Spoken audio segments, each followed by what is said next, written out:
তাহলে কি করে হবে? মেকআপ করে তুমি গেছো শিবলিঙ্গে জল ঢালতে বাবার মন্দিরে, বলছো? তোমার কাছে আমি বলছি ব্যাপারটা, ঠিক আছে তো?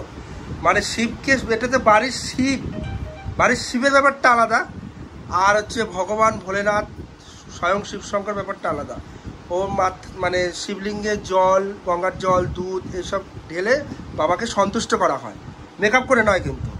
আর এই যে আমার গিন্নি মেকআপ করে তারপরে গিয়েছে, এটা তো আমি সন্তুষ্ট হবো, তোমাকে যত সুন্দর লাগবে বাড়ির শিব সন্তুষ্ট হবে, কিন্তু ওই স্বয়ং মহাদেব কখনো সন্তুষ্ট হবে?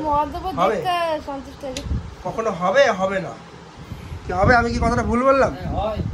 তাহলে তাহলে আসল রূপই তো চিনতে হবে, যেটা কে।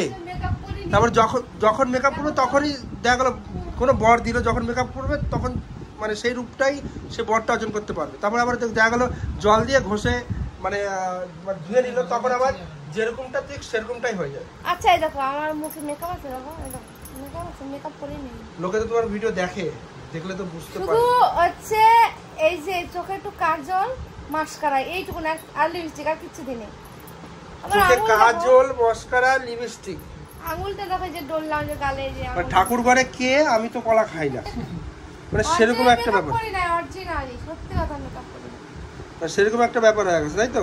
তুমি দেখো না, দেখো আঙুলটা ভালো করে দেখো। তাহলে কি বলবো বলো? বলার আছে? তাহলে কিছু বলার নেই। আমি হচ্ছে আমার বউকে যত সুন্দর লাগবে, আমি যত বউকে মানে আদর করবো, বউকে একটা ভালো মানে কথা বলবো মিষ্টি মিষ্টি। আমি হচ্ছে বাড়ির শিব, আর শিব হচ্ছে মহাদেব, দেবাদিদের দেব মহাদেব।